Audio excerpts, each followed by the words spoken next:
Welcome to today's webinar on revenue growth. Thank you guys for joining us this morning. We're extremely excited to get started on this webinar as we have a lot of great demos and reports and customer examples to show you guys. This webinar is a part of the telecommunication webinar series. My name is Yvonne Lin and I'm an Esri Industry Solutions Coordinator. As today's webinar facilitator and on behalf of my colleagues, I hope you find our time interesting and informative.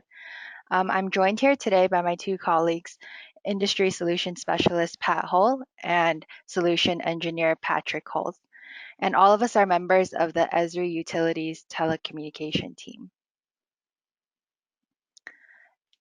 This revenue growth webinar is a part of the 2019 Telecommunication Community Webinar Series. We have had two webinars and a meetup at UC prior to this one. In March, we looked at network transformation, and in May, we focused on customer experience. You can find these videos on YouTube on the Teleco playlist, and today we'll be focusing on revenue growth. The telecommunication community will gather at GeoConnects in Atlanta later in October. And lastly, we'll finish the year with a webinar by looking into resource optimization.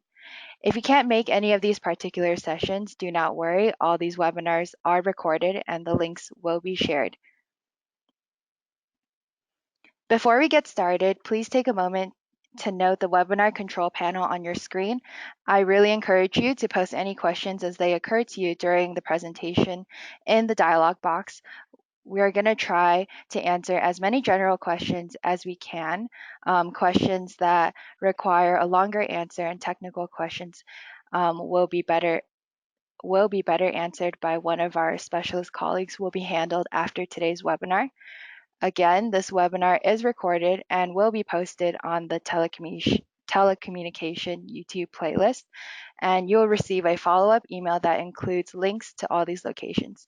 Please keep in mind it will take a few days to publish the recording, so you can expect it available toward the end of next week. And to speak on revenue growth, please welcome Pat Hull. Thank you, Yvonne. Patrick, it's great to be working with you this morning. And to all of our attendees, thank you for joining us, for carving out a little time this morning to focus in on revenue growth.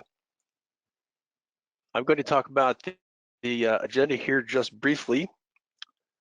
Of course, the goal of any business is to make money, and this would include telecommunications. And as we look at the pressures in the industry today, this is becoming really a vital area for telecommunications companies. We're very happy to bring you this webinar today and demonstrate some ways that we can help solve some problems that you may have had in this area. I think we have a really great lineup for you. I'm going to briefly just talk about GIS in the industry, and then we're going to dive in to the heart of the matter to look at three high value areas, three ways to help address challenges in the pursuit of top line revenue enhancement. What are some strategies to enhance revenue? We're going to present these three here that have been challenging to execute well: finding new customers, selling more to existing customers, and then hanging on to customers that you already have. We're going to look at some strategies that hopefully you can apply in your work to do that better. I think we've all heard it said that information is power, and ArcGIS is the only complete GIS for telecommunications that comes together with some powerful information handling capabilities. First, it enables you to author information about your business. Second, it allows you to share access to that information throughout the organization or even to the public. There are tools to help analyze that information and find out what's important. But the real value in handling information is to guide your business action. And we're going to see some really interesting ways to use these capabilities for revenue growth. We like to say ArcGIS is a complete GIS. And by that, I mean that it contains all of the things that you need to solve telecommunication challenges. I like to think of it as these three capabilities or systems, if you will, that work together. Now, many cable or telecommunications companies started with GIS as a system of record, a place to maintain and curate information. The system of engagement allows you to share that with other people so that they can use that information across the organization. Based on their role, anyone can use information to make the important decisions they need to in their work. And this looks like a variety of apps that run on mobile devices, that run on the web, even apps that perform analysis, which leads us to the third system, if you will, at the bottom, the system of insight, revenue growing insights. This brings together authoritative information from the system of record and allows you to see what it means. Find the patterns and trends that would be impossible to spot otherwise. And as we're going to see, make some predictions about the future that are really powerful when it comes to revenue growth. Esri wants to come alongside you and your organization to accomplish your business missions or goals by digitally transforming your workflows. And we could think of them as these categories. In the telecommunications industry, companies are striving to manage their resources more effectively and to meet changing customer needs, to transform networks, adopt new technologies, and ultimately improve revenue. So we would like to tailor our comments today to the audience. We have several hundred people online. We'd like to take just a moment to get some feedback from you. Would you tell us, where are you using GIS and maps today? And please select all that apply. Resource optimization, are you using it now for revenue growth applications? Improving customer experience, or in your network transformation? We'll give you just a moment there to make your selections. And we'll close the poll and take a look at the results. Well, that's interesting and not entirely unexpected. Most attendees are using GIS for resource optimization, and quite a few are already using it for revenue growth. Well, we hope that as we look at this today, we'll give you some new ideas in ways that you can utilize these capabilities for revenue growth. We've planned a few examples that we know will help you see where you can positively impact your top line revenue. Esri is currently helping about 3/4 of the Fortune 500 companies in virtually every industry, helping them understand their business and their customers better. And there are a lot of ways to use GIS to analyze market and customer data and factors. I think revenue growth can really be summed up by examining the marketplace and then identifying opportunities to see where the customer demand is, to look at existing sales and patterns to try to find new opportunities, and then finally to identify strategies to retain existing customers. And we're going to look at an example from each of these categories: market demand, finding new customers; sales analysis, upselling customers; and customer retention, keeping customers and reducing churn. So our first area is in the area of market demand. And this is a Greenfield opportunity analysis. Most companies have a capital improvement program to build out facilities, and sometimes it's been challenging to know how best to prioritize these programs and projects. Ideally, we'd like to maximize revenue while extending our network at the least cost and doing it as quickly as possible. So when you take customer information and demographics about the system information and customer demographics, combine them together and look at them, it really opens your eyes in this area of market demand. So Patrick, can you show us how to use ArcGIS in this regard? Yes, thank you, Pat. So let's take a look at some ways that ArcGIS can really help your organization to collect, access, and analyze OffNet service requests and demographic data to really locate ideal greenfield opportunities. And first, we'll start with capturing those off-net service request locations as a way for us to really better understand market demand or customer demand. So here we have a website for our example telecom organization, Southern Florida Telecom. Now, as a prospective customer, I can come to this website and see what services are available to me. Easily pulling up a map, I can use my current location, or I can enter in the address of my residential house or my business. I can see what services now are available at my location. And since this address falls within the service territory for Southern Florida Telecom, I have a way to easily fill out a form and let Southern Florida Telecom know that I'm interested in service. So I can tell Southern Florida Telecom that I am a residential customer.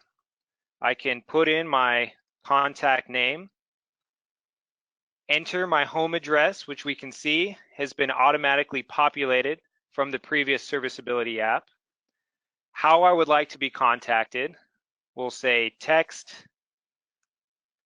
put in my contact details, when I would like to be contacted in the evening, and then let Southern Florida Telecom know what services I am interested in. So I'm not interested in phone, but I am interested in TV and high-speed internet. And since I am interested in internet, I can enter in here what speeds I prefer. So we'll say I'd like about 1 gigabit service, and I can submit this form to Southern Florida Telecom. Now, it's great to provide your customers with an easy way to request services, but what happens when a customer is off-net or not serviceable? Well, here we have that map that was feeding our initial serviceability application. And behind the scenes is a service territory layer. And each time that a prospective customer comes to the website and either clicks on the map or enters in their address, we are recording and storing that location. So those locations in green are serviceable today, while the locations in red are off-net requests. I can also take a look at this information over time and see how these requests have come in through our website. So the next thing that I want to do is leverage the off-net service requests with the Esri demographic data and perform some customer profiling based off of the criteria that we have for expanding into neighborhoods with new services. And for this, I'm going to leverage an ArcGIS product called Business Analyst. Now, Business Analyst enables GIS-based market planning, site selection, and segmentation analysis. And for the couple of examples that we're going to see here today, we're going to focus on the customer segmentation analysis. On our map, we can see our current facilities and network data in the Fort Pierce area. And the first thing that I want to do is add in those off-net service requests. So leveraging that GIS system of engagement and our mapping portal, I can search for those service requests and add our website tracking layer to our map. We'll see those locations in green as serviceable, and those locations in red are those off-net requests. Next, I want to leverage the Esri demographic data, a part of Business Analyst, and perform some of that segmentation analysis. So to help me do that and really find those neighborhoods that we want to target with our new service, I'll use the Smart Map Search capability within Business Analyst. Now, there are thousands of different variables and demographic variables that we could choose from to really figure out and hone in our criteria for this new service. There's variables for population, households, even some behaviors and spending. Now, I've selected a few of these variables that we really want to focus on for our new service expansion. So when I add these variables, what we'll see is that block groups are added to our map, which gives me a visual representation of this demographic data. So by block group, I can start to hover over each group and see these different variables. Now I want to apply our specific criteria so we can figure out which neighborhoods we want to expand to. And some of the criteria will be looking at population growth that is at least 1%. The average household size will have at least 2 residents. The total number of households, we want to look for areas with over 500 homes and over 10 businesses, and then has a total population of at least 1,500. Now, the block groups that have been filtered out and that we can see on the map not only meet our customer criteria for our demographic profiling, but I can see the ones that are in close proximity to our existing facilities. And this block group to the north looks like it meets not only our customer criteria, but has a high number of OffNet service requests that fall within it. So the last thing I want to do is generate a report with a detailed breakdown of these demographic variables. Now, there are a variety of these out-of-the-box reports available, but we can also customize and configure our own report, which I've done for our Greenfield network build-out. So what does this report look like? Well, we have this PDF that presents our map view with that service area or that Greenfield area or neighborhood that we would like to target. I can see that area on the map along with the nearest access point that we could leverage to expand out from. I've also got the total number of OffNet service requests down here that fall within this area. And now I get that detailed breakdown of our demographics, including the housing and population profile for this block group, and a detailed breakdown of the business profile for all of the businesses that fall within this area.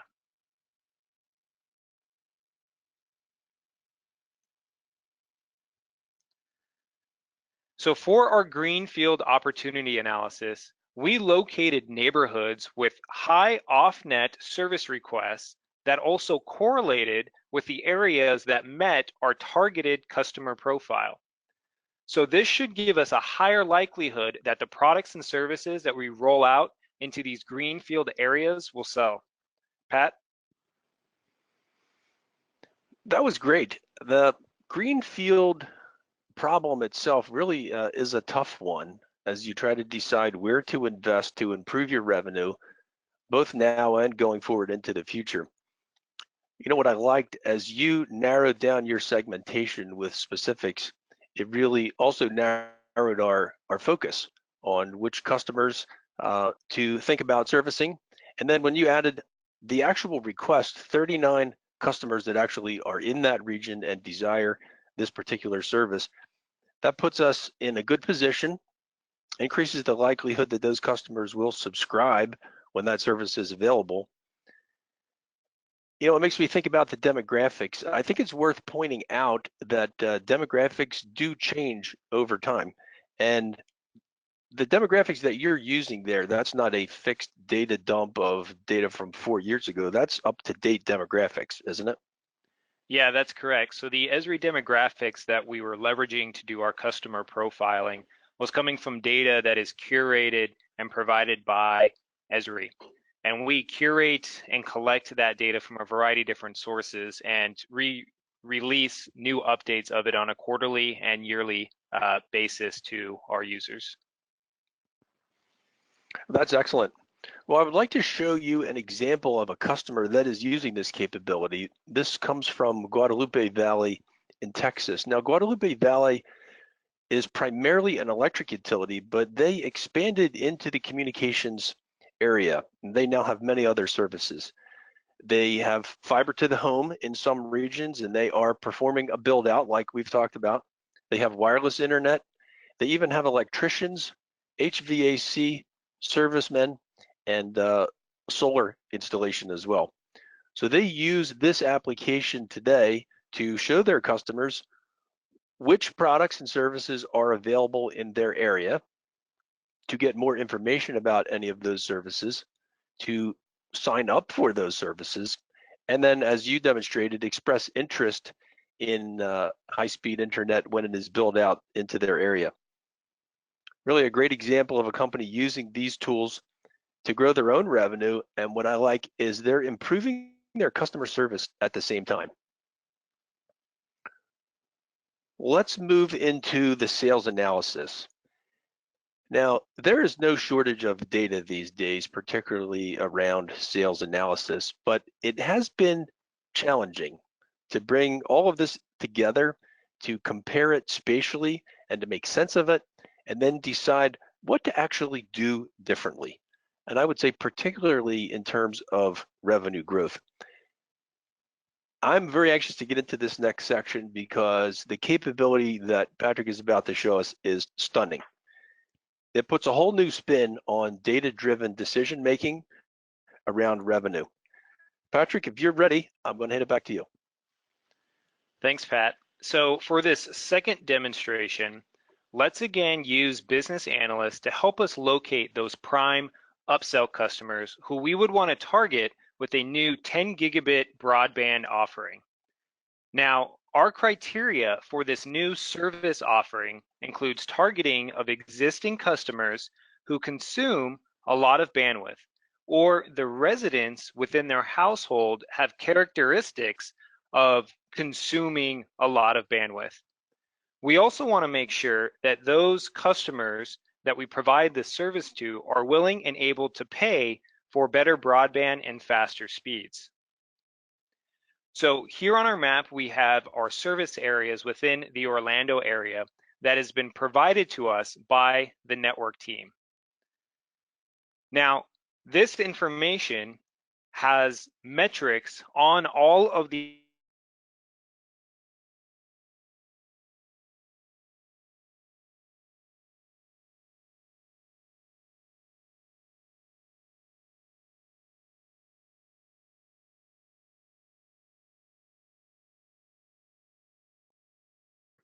as well as the average bandwidth consumption of the residents or customers in that area.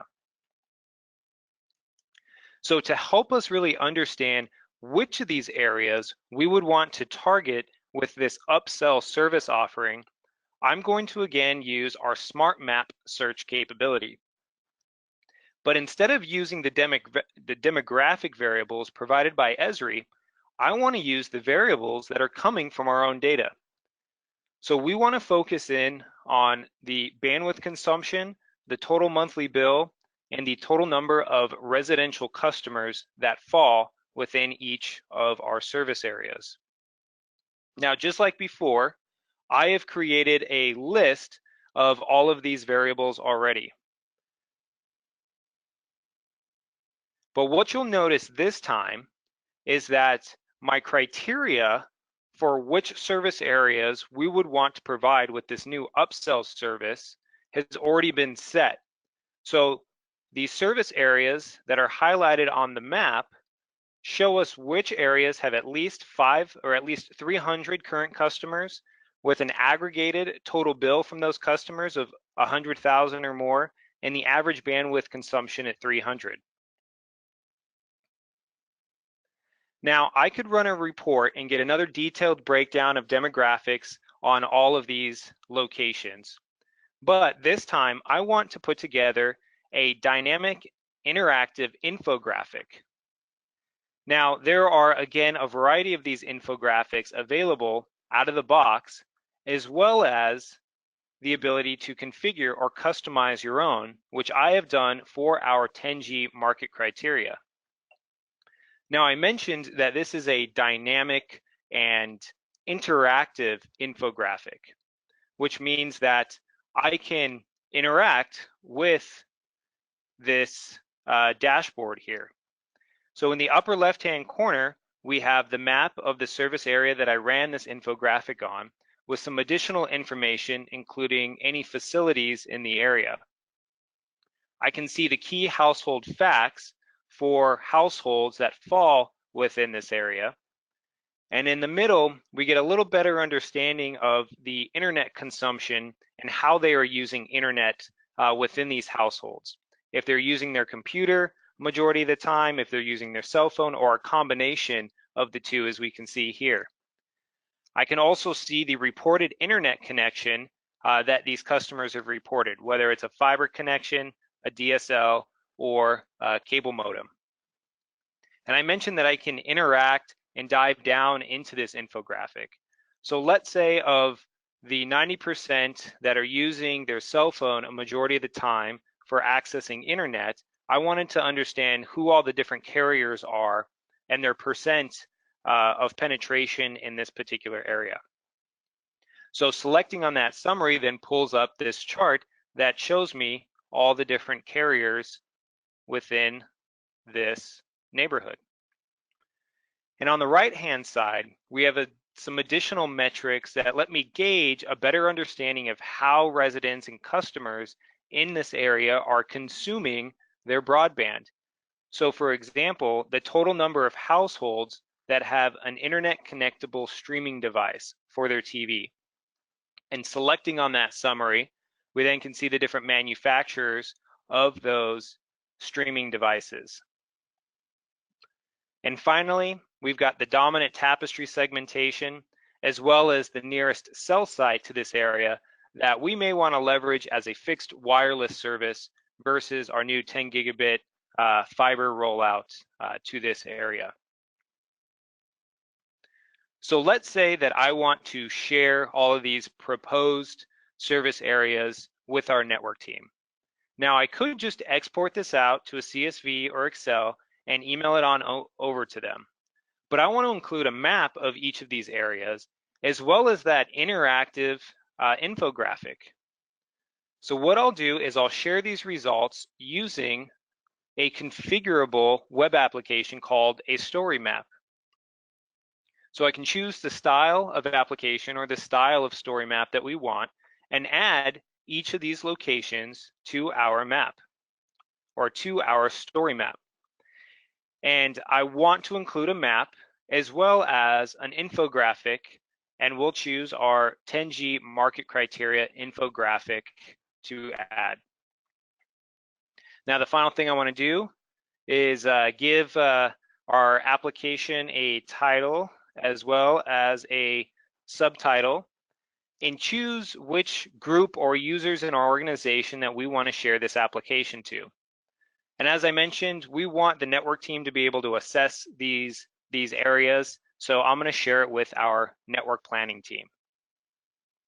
Now, once I create this application, here is what it'll look like. I've got a pre-configured interactive application that goes through each site, presents some basic information on each of these locations, gives me a nice interactive map of these areas, and then takes that infographic template and embeds it with each of these sites directly in the application. So now I have all of the sites contained within this web app that's easy to understand for our network team. And if I wanted to go back and configure and customize this application further, I could easily go in and, using this builder, modify the colors, add additional information, add additional maps, and really tailor this for my audience.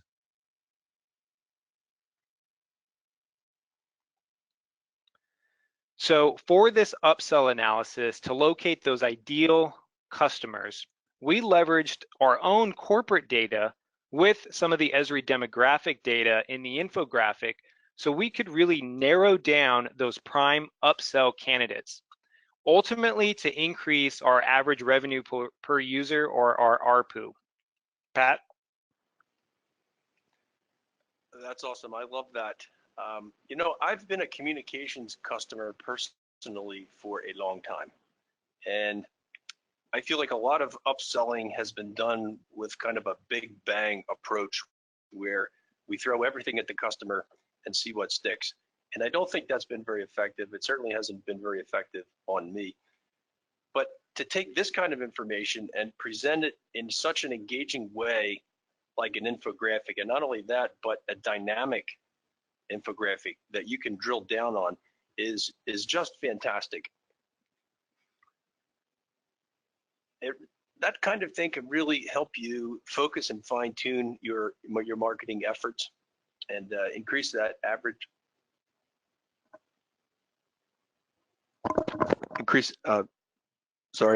Minor technical difficulty.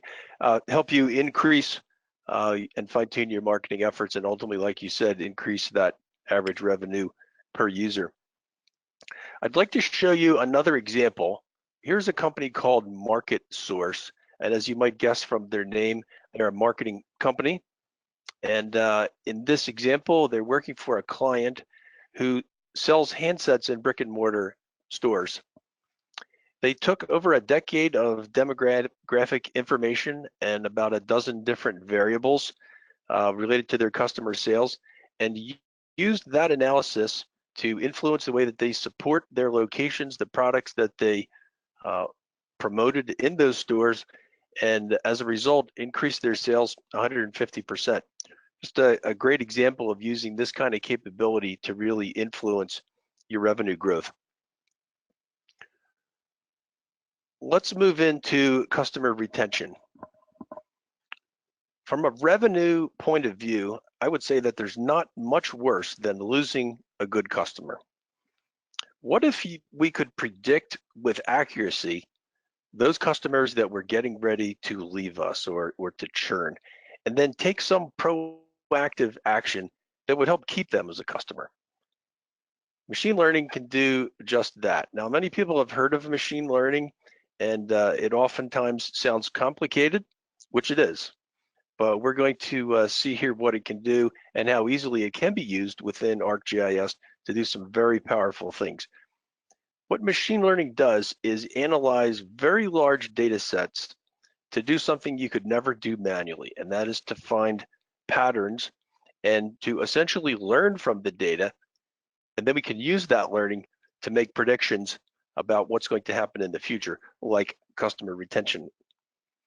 It's really an exciting data science capability that's now built directly into ArcGIS. So Patrick, back to you.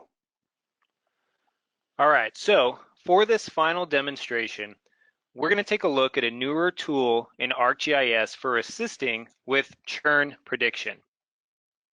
Now, ArcGIS offers hundreds of spatial and statistical tools, including a lot of those newer machine learning and prediction tool sets that Pat alluded to. One of these tools is the forest-based classification and regression tool. So here's our scenario. I have a customer 360 database with just over 1 million data points that were provided to us by Esri Partner Share Tracker, with some additional variables that we've generated internally. And we can see all those locations shown here in blue.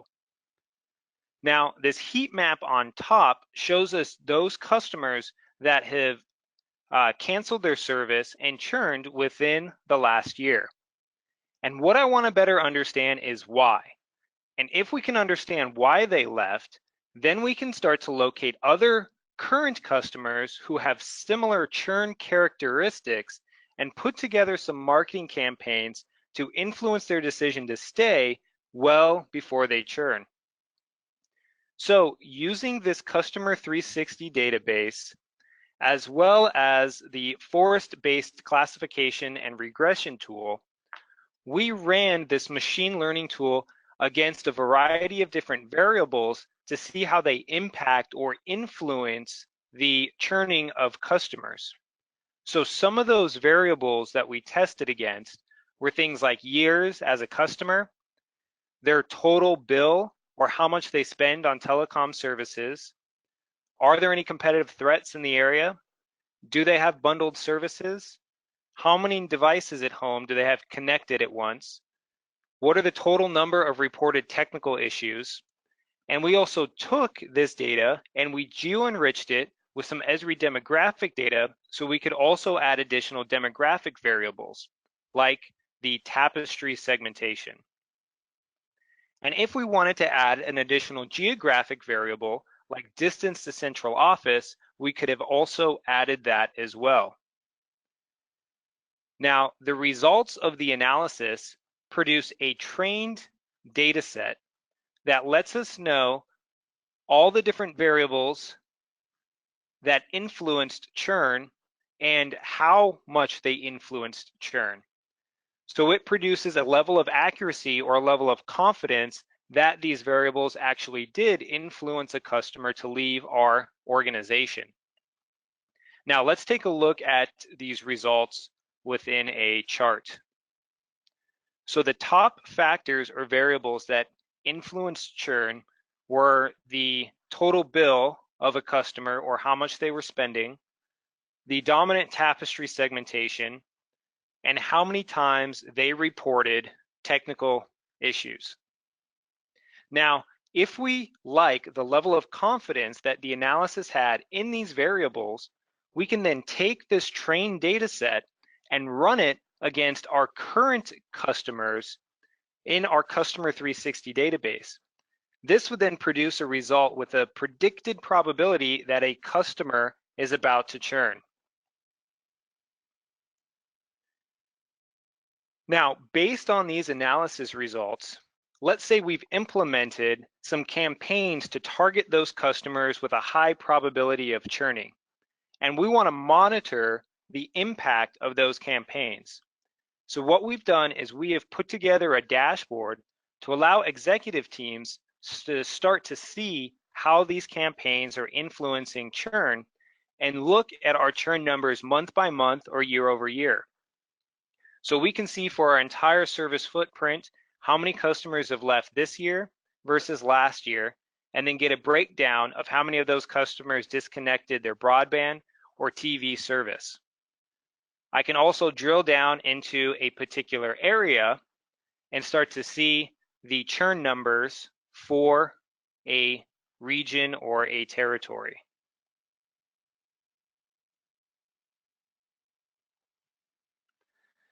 So leveraging the different spatial analysis tools in ArcGIS, we were able to first enrich our customer data with some additional demographic data with the Esri demographics.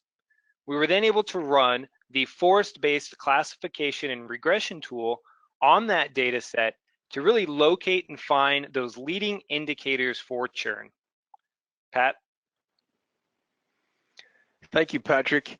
You ended on the executive dashboard there, and well, I think that's really powerful. I can tell you that many of the executives that I have worked for in the past would really appreciate that kind of summary view of what's happening, particularly when factoring that into their decision-making process around strategic objectives for the coming years, and even the budget process for how we would approach some of those problems.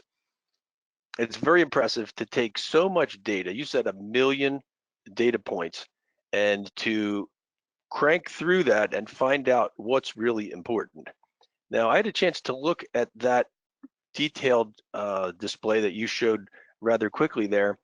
And one of the things that I noticed when I looked at it is that the machine learning algorithm was actually reporting its own level of confidence, its own level of accuracy, which I think is a great capability.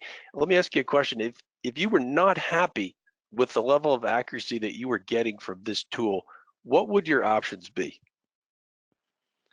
Yeah, so that tool took about 3 minutes to run on those 1 million points with about a half a dozen different variables. So to get different results, there's a couple of options, as well as to increase the confidence in those variables. You could choose different variables, adding additional ones or subtracting the variables from the analysis. You can also tell the tool to rerun itself against the data set to start looking at all the different ways the variables really impact your main variable in this case, which was churn. So as it reruns, it starts to get more and more accurate with whether or not those variables actually did influence churn.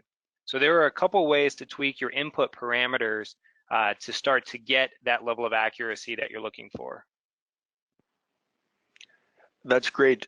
I thought that chart was very informative, and I'm actually glad that I don't have to say forest base classification and regression fast 3 times. I think most people are going to appreciate looking at a chart like that to see what was really important. And you know, when we first did this, I had my own ideas about what was going to emerge as the most important factors, and I was a little surprised by that chart.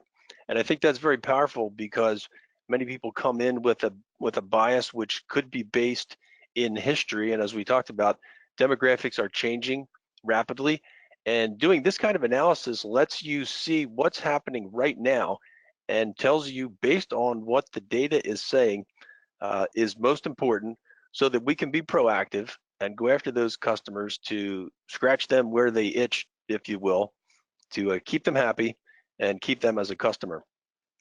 Really well done, thank you.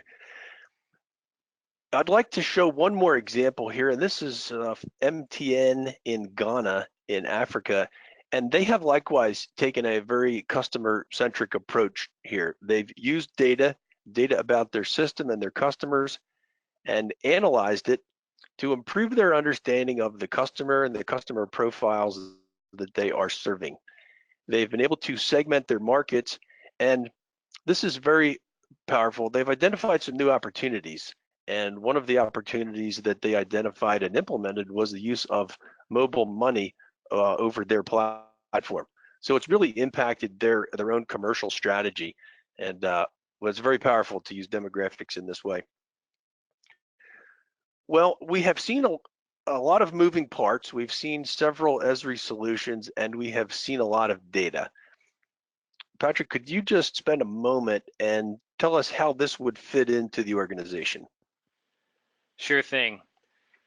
So earlier in the presentation, Pat mentioned a complete GIS, including 3 different systems: the system of record, system of engagement, and system of insight. So let's spend a minute or two here kind of showing and working through how all those really come together to service the different business solutions that we demonstrated here today. So we started with a variety of different system of records or geospatial databases, including service territories and network facilities, and even geo-coded addresses from a billing database. That information was then shared up into our system of engagement through web services. But we not only leveraged kind of internal data sets, but we also leveraged additional content and services, like the Esri demographic layers and some of the content that was coming from an Esri business partner. So once that data was all shared up into our system of engagement, into our mapping portal, it's now exposed as different layers and maps that we can pull into a variety of business solutions and applications. So for example, for the Greenfield opportunity analysis, we leveraged the business analyst to really pull in those OffNet service requests as well as Esri demographic data, so we could start to focus in on what neighborhoods we should target for a new service. One of the other serviceability apps that we showed as well leveraged the service territories to provide more of a customer-facing tool and application to provide what services were available and then collect, kind of crowdsource those OffNet service requests. Similarly, for the upsell opportunity analysis, leveraging business analyst that pulled in our service territories with some additional aggregated metrics from all the customers within that area based on how they consume bandwidth. And for the final demonstration, this is where we really focused in on some of the spatial tools within that system of insight to be able to take that customer 360 database and analyze it to really try and understand what impacts or influences a customer churning and leaving the organization. Pat? Great, thank you for that wrap up. I think that really puts a bow on it. We really value feedback from you, the audience, and after what we've seen today, we'd like to get a little feedback from you. Could you take a moment to tell us which areas do you think have great potential in the industry? And you can check all that apply. Market potential forecasting, locating upsell opportunities, reducing churn, or some other sales analysis. So these follow the demonstrations and then the outline and the agenda of our program today. And we'll give you just a couple more moments there to make your choices. We'll take a look at those results. Wow, an awful lot of people, 92% in the forecasting market potential. I'm very happy to see that because I see that as well, and I think that there's a lot of opportunity here. But clearly, the audience sees a lot of opportunity in every area that we looked at, which I think is a great indication of where we are in terms of capability and as an industry. Well, thank you for that feedback. I think we have time for a few questions. It appears like many are rolling in. Yvonne, you've got control of the questions. I'm going to hand it over to you. Thank you, Pat. We have just about a little bit less than 15 minutes left. I see all of your guys' questions coming in. Thank you for the questions that you've been sending in. We have a great number of questions and we'll try our best to get through all of them. The first question that I want to address is, where did you get all that demographic data? This is Patrick. I can go ahead and take that one. So there were a few places that we were leveraging demographic data from. The first was internally provided demographic data. So this would be kind of curated data that would come from a marketing department or an internal resource within your organization. The second location was leveraging the Esri demographics that are available through Esri. The third was through different Esri partners or third parties that have a variety of this demographic and business data, like our Esri partner Share Tracker. Awesome, thank you, Patrick. We also have a couple questions coming in on business analyst. Isn't business analyst for retail site selection, and are you showing business analyst online? I can take those. I can take those as well. So yes, business analyst is for retail site selection. I also mentioned that you can use business analyst to do a lot of that market analysis or segmentation analysis as well. But one thing we didn't cover today is the application for retail site selection, in which there is a out-of-the-box tool within business analyst for suitability. We were showing was actually Business Analyst Web, and Business Analyst Web has two flavors. There is a SaaS offering version that leverages ArcGIS Online, and Business Analyst Web could also be deployed on-premise using ArcGIS Enterprise. So you've got two options for using Business Analyst. And I guess there is a third option that I didn't mention, which would be Business Analyst Desktop as well. But if you would like to leverage that web application, then it is leveraging the server technology in ArcGIS Enterprise.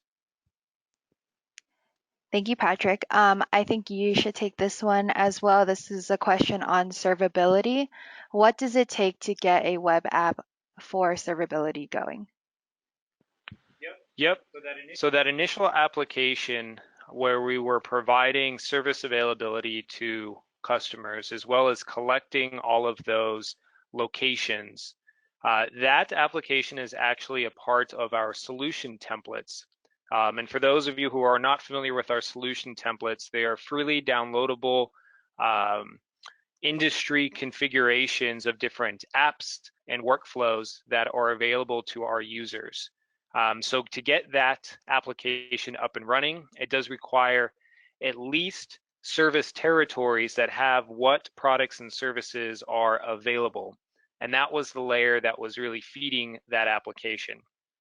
Now, if you do want a more exact serviceability calculation, let's say for those OffNet requests, you could also extend that application to where it will do routing of the nearest access point into your network to that OffNet request that may actually provide a cost and a time element to the prospective customer if they are off-net and they're looking for what it will cost and take to build out services to them. So there's also that option for the serviceability application.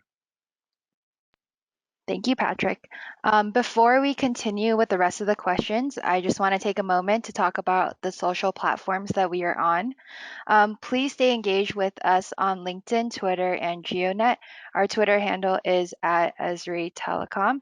And please join our LinkedIn group as well. Just search in Esri Telecom user group in LinkedIn and it should populate. We post a number of great articles and good content and also reminders for future upcoming telecom events.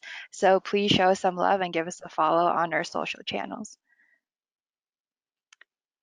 We also hope that you can join us for our next event at ISC Expo and SCTE Cable Tech Expo at the end of September and early October. If you're planning on coming, be sure to stop by the Esri booth and say hi. We would love to meet you guys and continue a conversation. Again, if you aren't able to make that event, we hope to see you at GeoConnects in Atlanta at the end of October.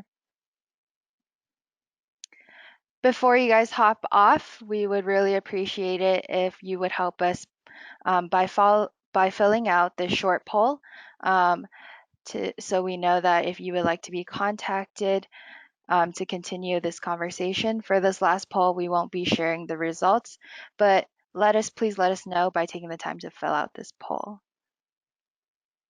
And before we finish up and wrap up this webinar, let's pick up with the remaining questions in these last couple of minutes.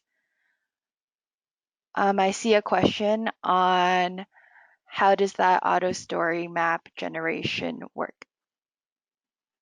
Pat, if you want to take that one. Sure, I can take it. So the story map application is a configurable web app offered by Esri. Within Business Analyst, there is the option to automatically generate and configure the application using the data that you are curating within the Business Analyst web application. So behind the scenes, all the creation of the web maps, configuring the content, and setting up the story map is done automatically for you. But again, you have the option of building and configuring the story map from the ground up, or using that auto generation capability within Business Analyst to produce the story map.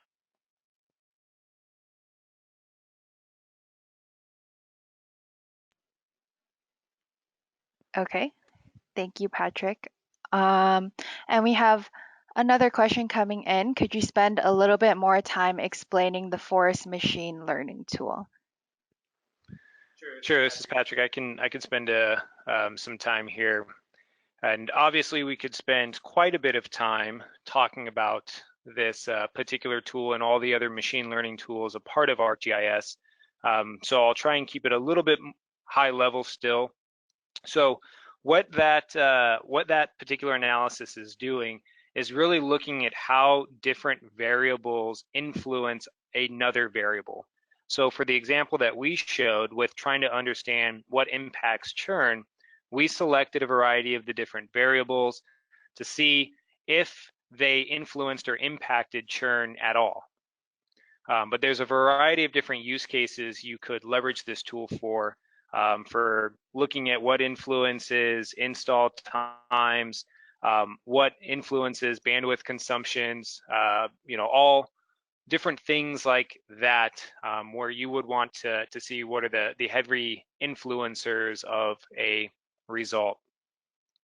But if you are interested in learning more about this tool, my recommendation would be to turn to our resource pages online. You can go there and find quite a bit of information on how the tool works, get more details on the actual algorithms and analysis that's being used. So that would be my recommendation for a deeper dive.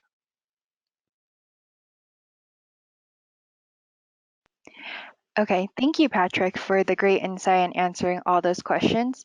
If your questions have not been answered or you have any follow-up questions, don't worry, we just leave them down below and I will make sure to get that answered for you shortly after this webinar. We're wrapping up a couple minutes earlier, but yeah, this concludes our webinar. Thank you for tuning in and taking the time out of your day to join us in this webinar. Again, the recorded link will be emailed to you and shared to you, and we hope that you can join us next time, or hopefully we'll see you at GeoConnects in Atlanta. Thank you guys.